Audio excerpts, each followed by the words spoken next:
Oh shit, what up? Welcome to the Lemon and Lime podcast. I'm Lemon. I'm Lime. And today we're going to be discussing about the London illusion. It's basically going to be discussing how London is this whole big illusion of it being this big multicultural rich place of just happiness and joy, and nothing ever happens here. It's all cuddles and bullshit like that. Basically all the shit that tourists think that London is, and shit you see in films and yeah, whatnot. And all you Americans and Russians and Indians and other country and think of us, we're going to be discussing stuff like that for this episode. So for example, as you might know, we've just had an election not so long ago. Yeah, not that long ago. 3 weeks, maybe something like that. Maybe longer than that. Yeah, around about a month at least. Nearly a month. It must be. It's nearly a month. 9th of June, ain't it? That's when we had it. Yeah. 9th of June. Well, basically we had two parties.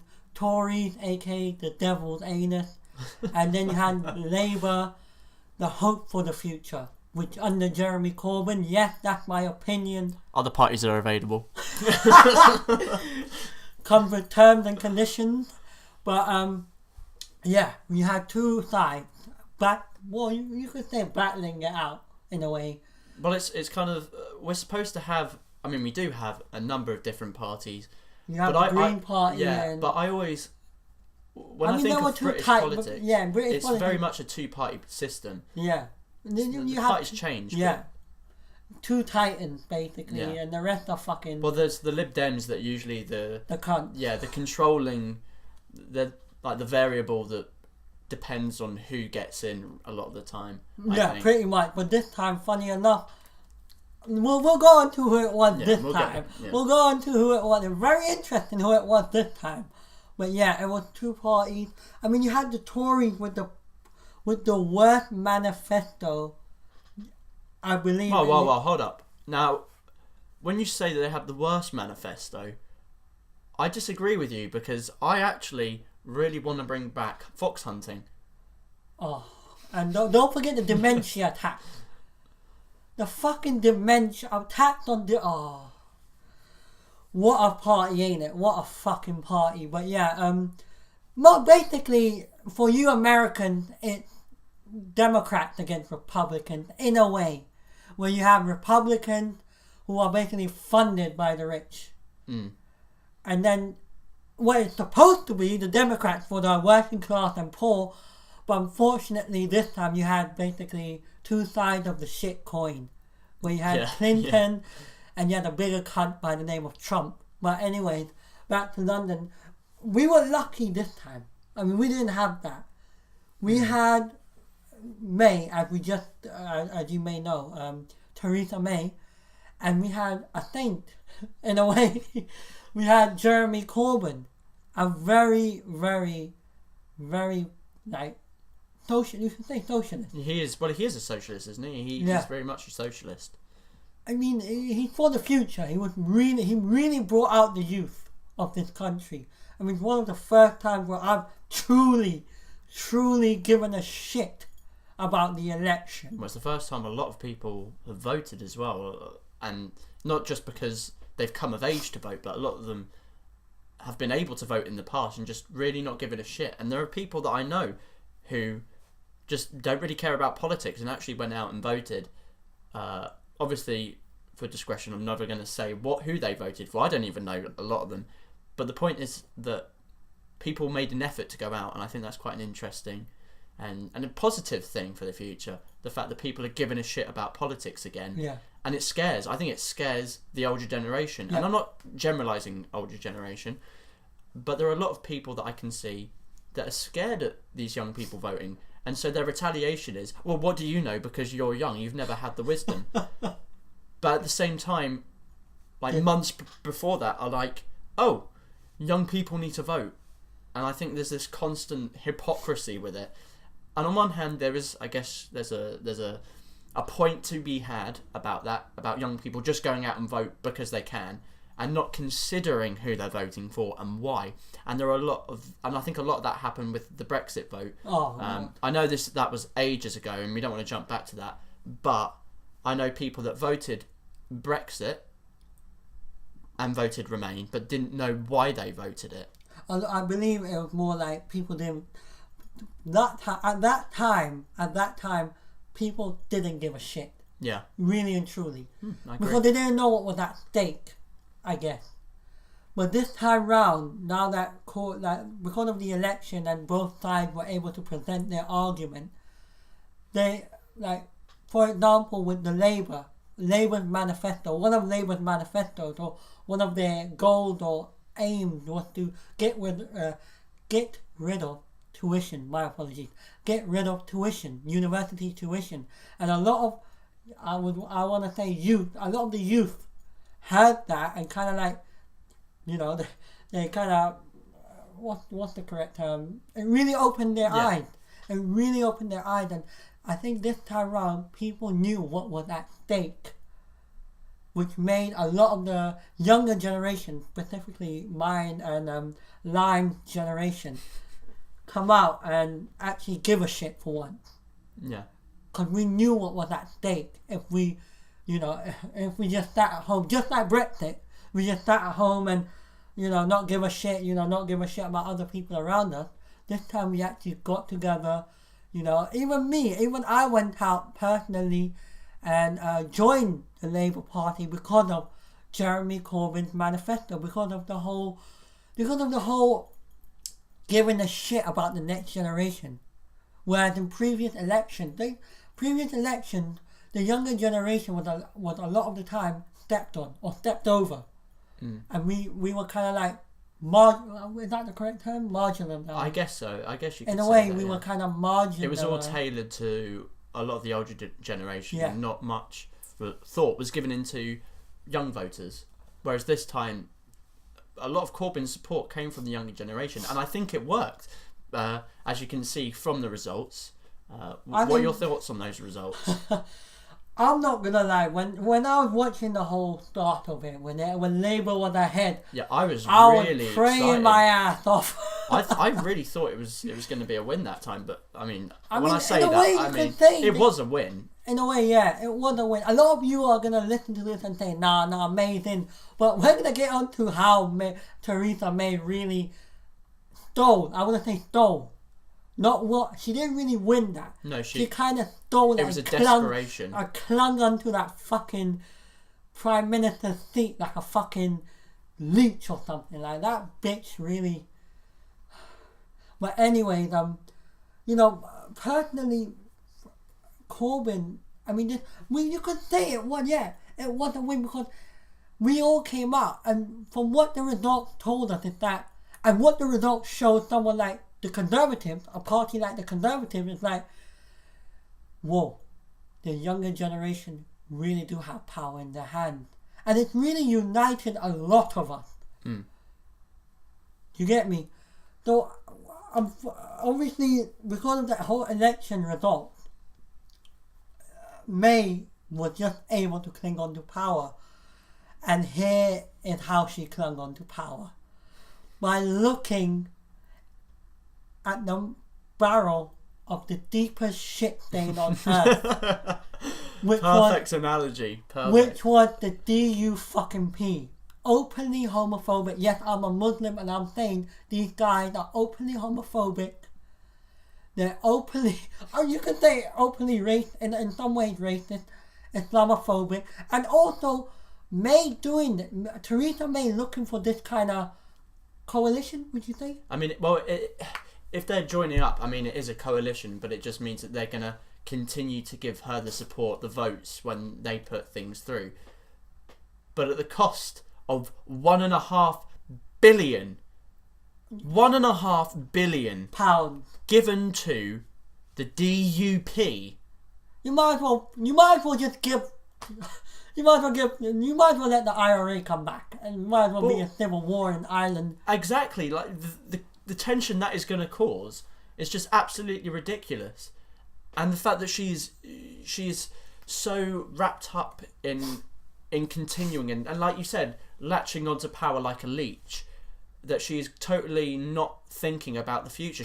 It's a perfect example of how those kinds of politicians don't give a shit about the country, because if she gave a shit about the country, she would take the fucking message and she would step down, and she would be, even if Conservatives managed to get some kind of coalition together, she should have stepped down, because she should have recognised she failed the country, because she went into that election thinking she was going to get majority, and she didn't. And that is why we were talking about it as a Labour victory, because Labour were in a much better standing than when they went in, because they took the power away from the Conservatives. Them and other parties took that power away from the Conservatives that they thought they would have, and creating that conflict is what led it to be a victory.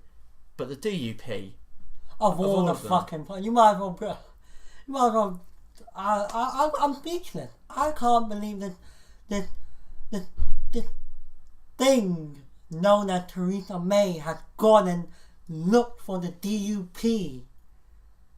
It's like tomorrow morning you wake up and you find that the what do you call it in America, the KKK have. I mean, it's not far off. I mean, I think it's probably an extremist viewpoint, but it's not far off when you consider the policies that they openly talk about. Yeah. Openly as well. That's the worst part about it. I mean, we've made up big progress in terms of, like I said, in terms of the whole LGBT thing, with the whole, letting gay people get married and stuff like that. And the DUP, believe it or not, DUP want to take that away. They openly have. I mean, you guys talk about Muslims using the Quran. These guys openly in Parliament use the Bible to get their point across. I mean, when it happened, after the kind of the news came out the day afterwards, I emailed my my MP. Okay. And I was like, are you seriously considering the DUP? And a couple of days later, he actually got back to me. Whether it was him or not, I don't know. But it was a personal email, and he said to me that I rest assured that the Conservatives would understand their extremist points of view, and they assure me that they won't be influenced by their points of view, and that their policies won't be brought in, and all the LGBT stuff, all that sort of stuff is going to remain no matter what, and it can't be taken away. But also, they just got $1.5 billion from the Tories. So what is off limits here? I don't know what to believe, but we've had politicians lie to us. Every politician, Labour, anything. All politicians. All of them lie. So why should I believe that and take it in good faith?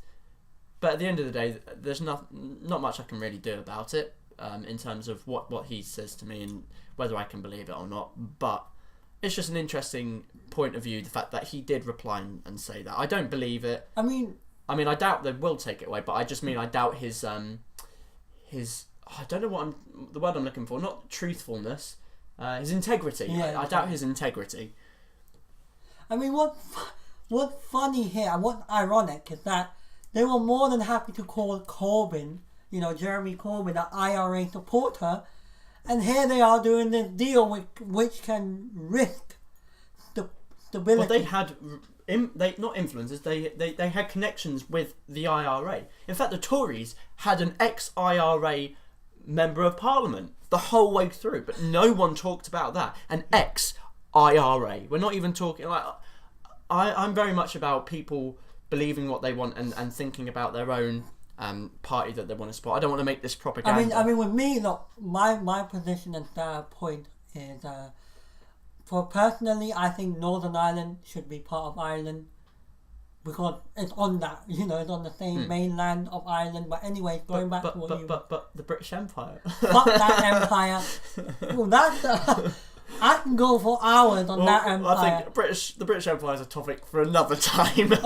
It might be a 2-hour episode podcast, but anyway, going back to what you were saying about the whole ex-IRA being in the Conservatives, I mean, you're right, no one fucking mentioned that, no one bothered to look, but here they are openly. It is propaganda. It's all propaganda. Openly, they're doing it. And BBC. You can easily say the BBC are a mouthpiece for the for the Conservatives. They are openly a mouthpiece for the Conservatives, and this is what makes me so happy with the results about the Labour thing. Is that Jeremy Corbyn? You can. It's up to you if you agree with me or not, but Jeremy Corbyn is an underdog. He came out of nowhere. Well, he didn't lose. He had that vote of confidence. What, was it last year or the year before that? He was elected twice as Labour leader. First time, everyone shat themselves. Second time, no one wanted to believe it, so they all called, the ex-Tony Blair supporters, them bastards. They all wanted another election, so Jeremy Corbyn, being the stand-up guy he is, called another Labour election, I believe, Labour leadership election, or whatever it was. And he won that again. Yeah. Right? And what I loved about it was that this underdog came out of nowhere. Everyone was against him. Everyone. No, you've seen it, and obviously the viewers have probably seen it. Those in the UK have seen the media machine just go against this man. The Daily Express, the Daily Mail, the Telegraph, the Guardian, BBC, ITV, Channel, you name it, they've gone against him. And this man, like the election results made everyone shit themselves. Even the Conservatives were in the worst disarray since Thatcher's government. Fuck her, by the way. But anyway, yeah. And this man has managed to unite so many people from different classes,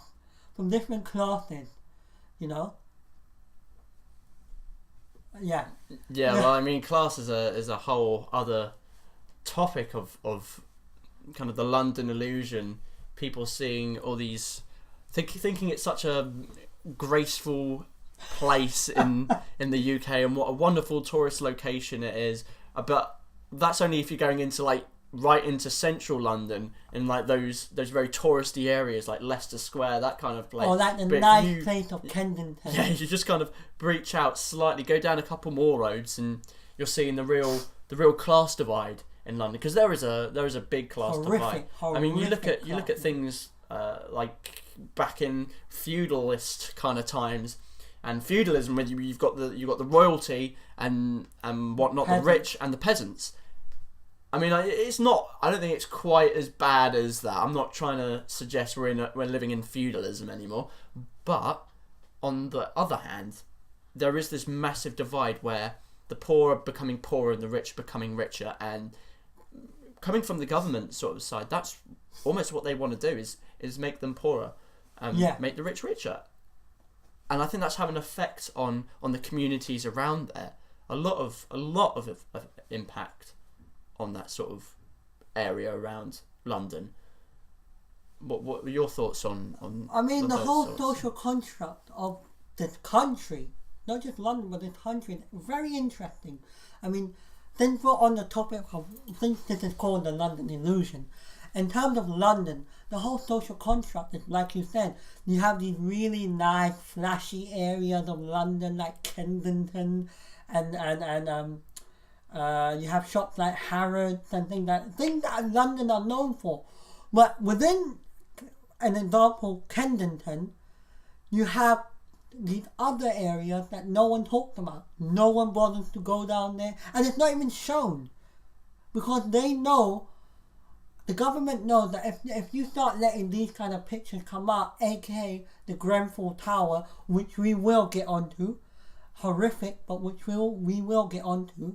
But you see these places here that are poorly built, poorly given resources, right?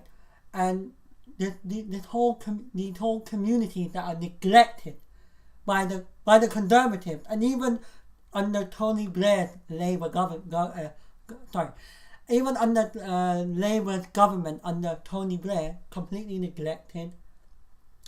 Therefore, it creates competition, and it creates what's the word I'm looking for? Conflict You know, conflict between the people living in these areas of London. For example, I'm from West London, right? And you come down West London and leave that whole flashy areas of, you know, Central, Kensington and Holborn and all of these lovely little areas. You come down West London, you realise what a shithole fucking London is. Well, all the lies they show in fucking movies and what the tourists see, you'll see that kids are dying out here. You know, kids are genuinely killing each other out here out of frustration. Well, I want to say frustration. And obviously, there are more stupider reasons like gang violence, like gang allegiances and whatnot. But these kids out here are killing each other because these areas that they're living in are so neglected. They're so like, these kids are basically given the middle finger and said, fuck off, live how, you know, survive in this concrete jungle. Where dreams are made. Yeah, There's nothing you can't do. where to quote a great philosopher. where essentially build your own fucking dreams, basically. Which, yeah, I do agree with you have to build your own dreams, but at the same time, you need help building those dreams. You need support. And the government and areas aren't giving support to specifically young people, and it's almost like they have there's no direction for them to go, so they have to survive somehow. I think you were saying to me earlier on. Yeah, they have to survive somehow. A lot of these kids are kind of, I mean, it's not as bad as in America. I'll give the American side that they have that gun violence, and they can, and just pretty much any Tom, Dick or Harry can fucking buy a gun in America, you know. But this whole thing where these kids are joining gangs, not because, no, some of them do join gangs because they see it on movies and it's kind of flashy to them, and there's other garbage, right? But a lot of the kids that are joining these gangs, or a lot of the kids that are selling drugs, are selling them not because they want to buy these new Nike Air Maxes and fucking PlayStation and Xboxes and games and shit. They're actually joining these gangs to help support their families, which in a way, like, I'll give you an example. This young lad I met the other day, who was living with a disabled mother. Now, under the Labour government, there was this whole system set up to help these disabled single parents support their children, so that their children can go to school and be educated, so that their future is kind of built, like we were just saying, that they were kind of supported to build their dreams. But ever since we've gone under the Conservative government, it's kind of like every man or every woman for themselves. So this young kid joined a gang, not because he wants to be a so-called gangster, but because it's that whole,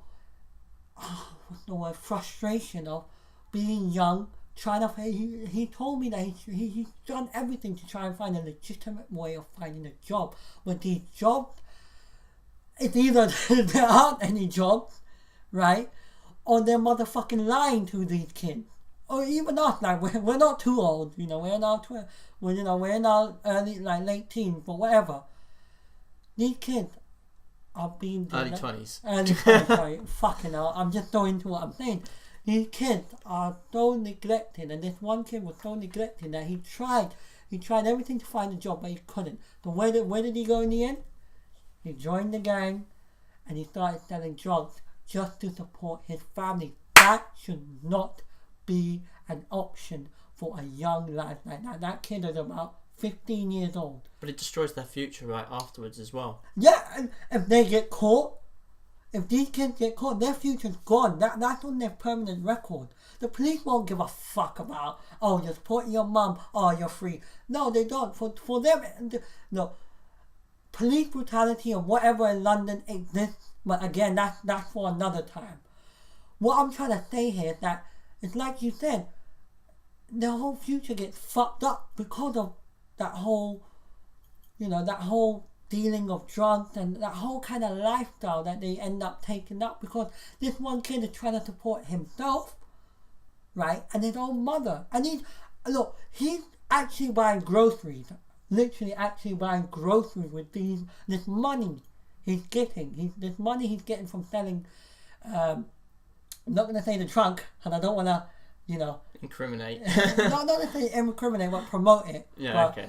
Right, but this kid is selling drunk to buy fucking groceries to feed his mum and him. You know, he 15 years old, right? And I get that in some cultures, at 15 years old, you're a man. But at the end of the day, you're in a country where they have this. You can't even legally have sex. Exactly, and you can't. And you're having to support your mother, yourself, and his little sister, who's about 5 years old. Now you're telling me that 15 years old, you know, he has to man up and get a job. How can he can't even get a job actually at 15 years old. He wouldn't make enough, not at 15 to support that. Surely not. You wouldn't be allowed to work the hours. Well, exactly. So this is the whole thing about the social construct in London. Is that people are the more poorer people are put in certain places and neglected. Like, I'll put you over there, fuck you, wherever you do. That's what it is. Where the rich get much more benefits, much more care when it comes to them and their family. Whereas the poor is kind of like, we're thrown a big middle finger and we're told to live and, you know, you get arrested, fuck you, no job, pardon me, no job for you or anything. Yeah. Right? So it's like these kids out here, they're joining these gangs, going back to my original point, they're joining these gangs not out of glamour but out of desperation. And yes, in London, the UK, in Europe, you know, the West, there are children out here struggling, right? And this is not over exaggeration for those of you who are not from the UK. Come to the UK, forget places like Kensington and come to West London. Go to North London, go to South London, go to East London. You see these things actually happening. Like, you see underage kids out here doing things like this. Like, trust me, it's a struggle out here. And we call ourselves a developed country as well. We can't even develop socially to create equal opportunity for everyone. And exactly. And going back to that poor kid's mother, it's like she when she under the, like I think I might have said this, but under the Labour government there was a whole social construct. There was not social. This whole construct to help people like her. Yeah, the support. The support was there for her. I believe she was getting somewhere like £400 to £600 a month, and which is more than enough to kind of like divide and like pay the council tax, pay your taxes, rent, groceries, and even clothes here and there. Right. That all of that has been slowly but surely stripped away under Cameron, right? And now I believe she's only getting £40 to £80 a week. How can you can't even, you can barely afford food with that. Not for 3 people. It's terrible. It's terrible what these... Look, at the end of the day, I get it. I get joining a gang is bad. You know, selling drugs is bad. There's no... Look, if you're in a gang right now, take it from someone who knows. Don't go down that route. It's not worth it. But if that whole... Look, these kids are not joining gangs for glamour, for women, for sex, for what you see in the movie. They're joining gangs out of desperation. They're joining gangs because they need money. You know, they need to support their family. And that's a side that people never really get to see, because the media portrays it in such a way that these are horrible people doing horrible things for horrible reasons, instead of looking at it as these are people and they're struggling, and yes, what they're doing isn't good. And do I agree with it personally? Absolutely not. But at the end of the day, if that's the only way you're going to support your family, you've got to come at it as a way of, how can we change that? How can we support people so they don't feel like that's the only way that they can support? That's what needs to change. And will it change? I don't know, honestly. But this whole election has shown that people power exists. You know? I mean, it's like, look, For those of you who are, like I said, those of you who are not from the UK, if you ever do come here on holiday, go to these places, but make sure you're safe. Make sure you're with people you can trust. You're with your families and whatnot. And you'll see a whole other side to London that's not shown, you know. It just is the way it is. Like, again, another prime example of this is what happened at Grenfell Tower. First of all, I'd like to say those people who had died in that fire, may they all be at peace. You know, it is a very, very unfortunate tragedy that had happened. Many have died, including little children, babies, I've heard. It's very... We love to portray ourselves as a developed nation, and then something like this happens. I'm very sorry, but it makes me laugh. It's like... it's like one second you have, you know, the glamour of London, you know, theatre and women and booze and whatnot, and then on the other hand you have something like Grenfell Tower that's happened.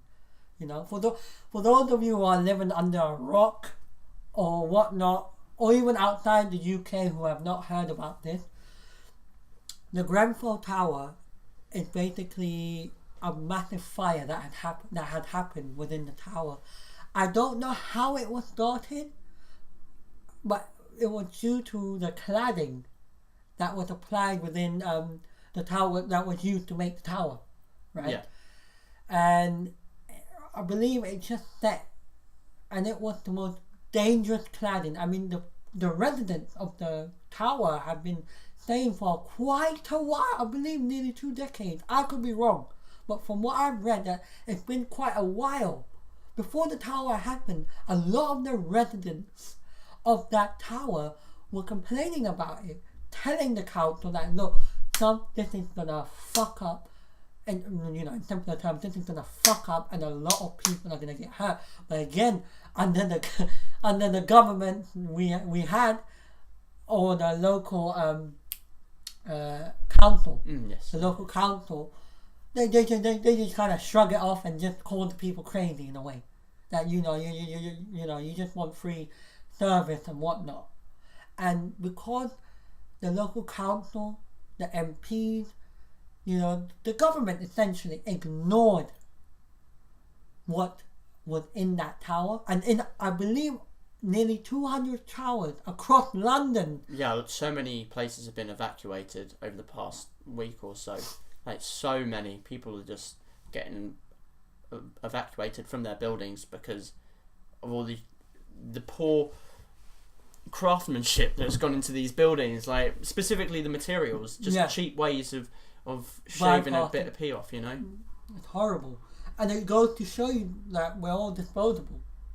Yeah, I think that's the key thing that's come from this. You know, it's just terrible the fact that these people, those who have survived, are getting the worst help. Don't let the media fool you. Go on YouTube. Go on other social media. Ignore the fucking BBC. Ignore the fucking Channel 4 and ITVs and this other crap that you see on fucking television. Go on YouTube. Go on Facebook. Go on Instagram. Go on Twitter. Ignore the mainstream media. You'll see these people having hidden there were hidden recordings of people at these council meetings where the council was outright denying these people help. It's horrible, ain't it? It's absolutely No, it is. It's an atrocious thing that happened, and the reaction from governments really is just shrug it off. Yeah. In a way, they shrugged it off. It's like, but they say a lot of this spew about, oh yeah, we really need to do this about that. But why didn't you do fucking anything beforehand? I get there are a million different things that need to be addressed, but just coming out and saying, oh, we need to do something about this. Well, are you going to do it? Because Theresa May said the same thing after the Westminster terrorist attack, saying, oh yeah, this enough is enough. Then the next one she said, enough is enough. Funny and then the enough, next one, enough and fucking enough. A week later, a white supremacist terrorist had ran over the mosque. Oh yeah, the mosque. Yeah, the Finsbury Park mosque, and again, you're right. He was an ADL member, wasn't he? EDL member, and Tommy Robinson, the cunt, was attacked. And he was like, "Oh, it's not my fault. It's not my fault." But anyway, we're going back. But I know that's a side note, but can I just say how I remember having a conversation with you about this, Lemon, was saying how incredible it was that they had actually referred to it as a terrorist attack. Yeah, because I saw it and I was so shocked. I was like, oh, hang on a second, this is a white guy and they're actually referring to him as a terrorist. They are steps, they're baby steps, but they're steps in the right direction. Yeah. We got sidetracked for a second, but sorry, yeah, just something interesting. When the whole Grenfell Tower thing, that again, it brought a community together. This horrific, by the way, this horrific incident.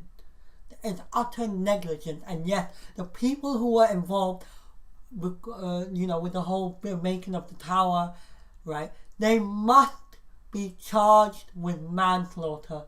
That is a must, right? I just want to make that point in case people out there might think that, I'm just downplaying it. This was a horrible thing that had happened. And again, I'll say another thing. More people died than what the media are saying. Oh, absolutely. More For people. For sure. Way more. Missing. Are you fucking kidding me? Missing my ass. Where are they missing? No, I want to make a good point right now, right? They're able, when a suicide bomber blows himself up, how the fuck are they able to tell where the fuck this motherfucker is from, his DNA, what he ate last night, and whatnot, when they cannot admit that more people died than what they originally say. They're saying around about 80 up to 100. Yeah. No fucking way. No, something like 500 to 600 people that are missing. Yes. Missing. Oh, you can fuck yourself. I mean, all the people that were in there BBC. were saying they are definitely not missing. All the victims were saying they're not missing. Of course they're not fucking missing. And it's basically a middle finger to the families who have survived, or the families of or the relatives of those who unfortunately died in that fire. I'm sorry to say that, but they died in that fire. Imagine what they're going through when they see a picture of their loved one. On top is written missing. Well, they know. They know they're dead, but again, it's that thing where, it's basically a middle finger, ain't it? It's like, fuck you. Like, we're not going to admit they're dead. You get me? It's like that false hope thing. That's what happened. That's what it basically means when they're like, this person is missing at the Grenfell Tower in the fire. This person is missing. Here's a picture of them. It's like that false hope where, maybe they're alive. You get me? It's horrible. Talking of the victims and the people that survived, I think it's nice how the community there has come together. Oh, it's beautiful. Which is a nice change to, I guess, earlier topics that we were talking about, the whole gang stuff. Yeah. It's nice to see a community come together. I'm just wondering what your thoughts on that sort of stuff. It's brilliant, because I've heard 11-year-old kids were putting money together, buying pizza for the victim, for the whole community. I mean, that's beautiful. That's absolutely stunning. The way these young kids have come. Young kids, like I've heard, 8-year-olds getting together, organising charity face paints and whatnot. Yeah. Right. And using their own little pocket money. When your parents used to give you 10, 20p, and you used to think it's a lot, but to them kids, it's a lot to them little 8-year-olds, but still they're giving away their pocket money towards these. And these are little 8-year-old kids playing with, their little toys and little iPhone and little phones and whatnot. Trust me, back in the day, we had another time. Kids and their technology. Right, but these are little kids that play with their toys on the playground. Not a care in the world. I mean, when you're 8 years old, you barely have a care in the world. And even these little kids have come together and put their money together, and they've been donating. I've heard a story sorry, I get sidetracked a lot, but I heard a story about a little 8-year-old girl. She had bought this. She got a new toy for her birthday, and there was another survivor, I believe, 2 years younger than her, and I believe she had this new baby doll, and this little 8-year-old girl went up to this 6-year-old, gave her her birthday present, and just gave it to her, to a little 6-year-old who was a victim of the fire. I mean, things like that are beautiful. You know, really shows you that regardless of who you are, your background and whatnot, you know, why, and in that tower, you didn't just have a majority were ethnic minorities, majority being Muslims, right? But you also have poor white people in that tower. And that tower, that incident has brought together the whole community, which consisted of white people, black people, brown people, Muslim, Christian, Jews, whatever. It brought together a whole community together to kind of like, you know, help each other out, basically. You know, it's just beautiful. I mean, some of you may be wondering, right, how you can help. I believe there are some organizations that are doing charity fundraisers. I mean, look at your local newspapers that will tell you, or look online. We'll leave something in the description or in the comment box that basically where we are at the moment in Elephant and Castle, they're doing this drive at London South Bank where they're taking in donations of clothes, I believe, donation of money, clothes, I think toys. Specifically clothes is the main thing. But yeah, they're taking in donations of clothes for these. I think there's a food bank as well somewhere that they're trying to set up. So whatever you have, you know, you can come at LSBU. I don't know the exact date. I will get back to you lot in the comment section.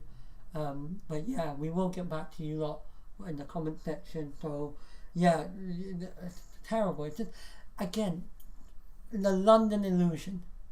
This is what we're living in London, the United Kingdom, in England specifically. So don't let the movies and the whole media and the whole flash of it fool you.